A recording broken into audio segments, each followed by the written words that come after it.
هورو رووی ایجا به خوارنا خواه و هر وها بناو خواه گلکی نافدار و هر وها چکرنا ویجی هیه جور بجورش خواه ایجا مرفت کارش با وان خوارنان برحتی ببیجه ده پویا پروتئینی نه گلو فیده این سروپه هورو روویان چنه دوی مرف چاب خواه همو هرگلی دوی نوچه آمدن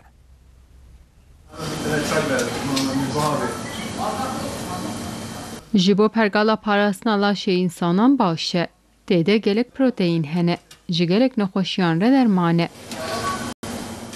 پرانیا انسانان جسروبه هورو روویان حزدکن و دخون گلو فیده اینوی چنه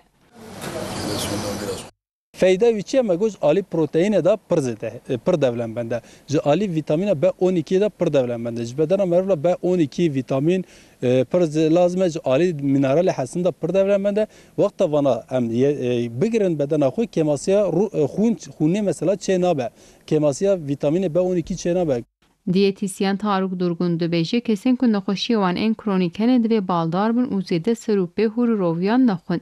Kolesterol teda pirzede ye, rûn teda pirzede ye, ji ber wî vana jî zirarê dide nexweşê şeker, nexweşê qalb, nexweşê tansiyonê zirarê jî dide wan. Ji ber wî pîva wî pir mîme. Pîva wî çawa be meyê carkî yan jî meyê di car enzêde meriv bixwe bes e. Her wiha Durgun dibêje divê têr bê pijandin û teze bê xwarin. Bakteri bifayde jene, bakteri zararlı jene. Jiber vi pijandına vi seknandına vi zirara. Pijandına vi gerek meref baş pijine ki wan mikrob wan virüs atı da var güçtün. U pişte pijandına meref hemen bu koy per ne de seknandını. Vakta bir seknet savan mikrob ve virüs atı da çe deben u pisperik dert khaj meref ra.